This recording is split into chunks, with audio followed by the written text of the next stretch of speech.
दोस्तों, उत्तर प्रदेश लोक सेवा आयोग के पीसीएस और आरओ एआरओ परीक्षा को लेकर स्थिति अब साफ हो चुकी है कि परीक्षा पोस्टपोन कर दी गई है। अब परीक्षा किस माह में किस तिथि को देखने को मिलेगी, यह भी आप लोगों को इस चैनल के माध्यम से जानकारी दी गई थी कि परीक्षा पोस्टपोन होना तय है। अब कल देर शाम से जब से ये नोटिस वायरल हो रही है कि परीक्षा पोस्टपोन कर दी गई है और नई तिथि जो लोक सेवा आयोग डिसाइड किया है, यानी जो एग्जाम सेंटर पर काम चल रहा है, वह 7 और 8 दिसंबर के दिन। लोक सेवा आयोग के पीसीएस की परीक्षा की जो तिथि थी पहले, वह 27 अक्टूबर थी, लेकिन एक नोटिस के माध्यम से जानकारी मिलती है कि पीसीएस की परीक्षा 26 और 27 दो तिथि में कराई जाएगी। फिर छात्र इसमें विरोध करते हैं कि परीक्षा एक ही दिन में एक ही शिफ्ट में होनी चाहिए। फिर शासन और आयोग के बीच में बैठक होती है, तो ये जानकारी मिलती है कि परीक्षा को एक ही दिन में एक ही तिथि में कराई जाएगी। आखिर क्या कारण हुआ कि परीक्षा पोस्टपोन करने के बाद भी परीक्षा दो तिथि में कराई जाएगी, जो कल से नोटिस वायरल हो रही है 7 और 8 दिसंबर के दिन। अगर परीक्षा को 2 दिन में कराना है और 3 शिफ्ट में कराना है, तो 27 और 26 अक्टूबर के दिन परीक्षा क्यों नहीं हुई। और दूसरी बात यह है कि परीक्षा अगर 2 दिन में होगी, 3 शिफ्ट में होगी, तो परीक्षा में नॉर्मलाइजेशन स्कोर देखने को मिलेगा। पहले बात कर लेते हैं नोटिस को लेकर, जो नोटिस कल से वायरल हो रही है।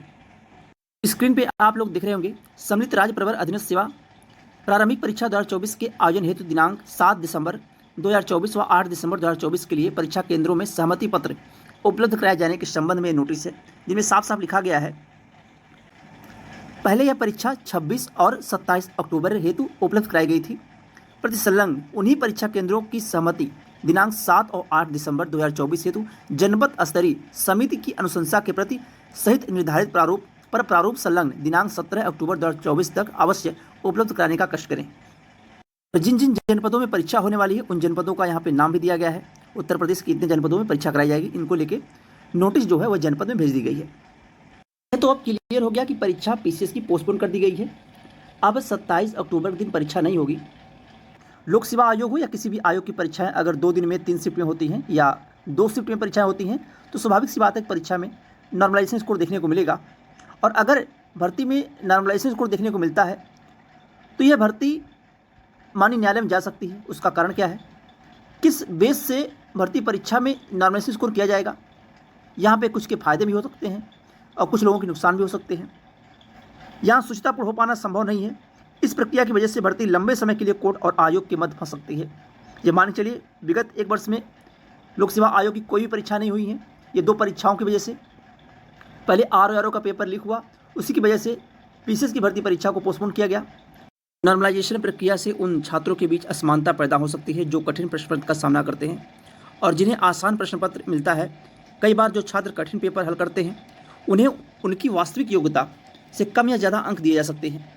जैसे मान लीजिए आपका पेपर 3 दिन में यानी 2 दिन में 3 शिफ्ट में होता है।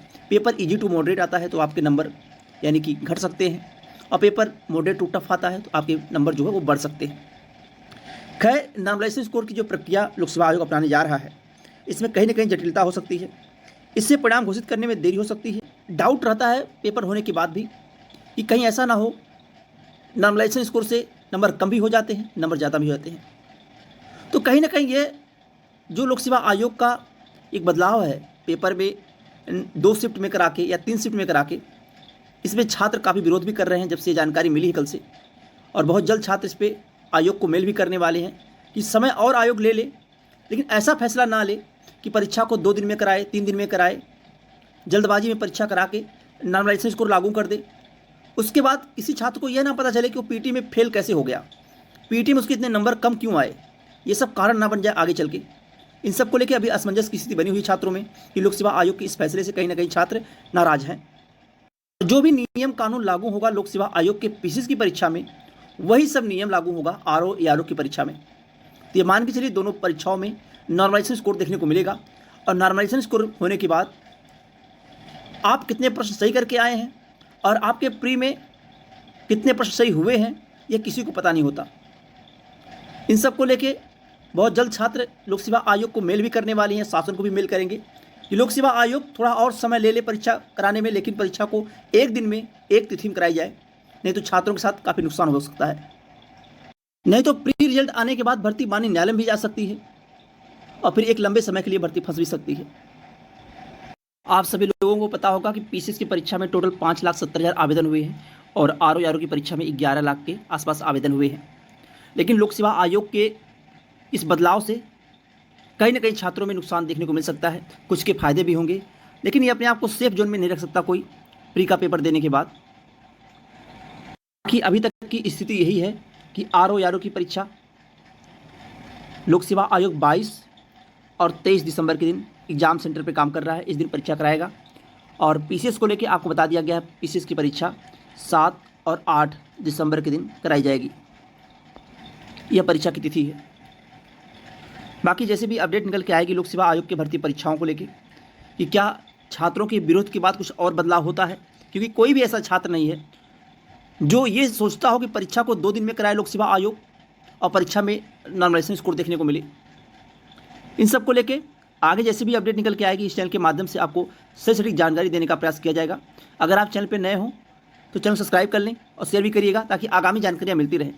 आज के लिए बस इतना ही, बहुत बहुत धन्यवाद। जय हिंद।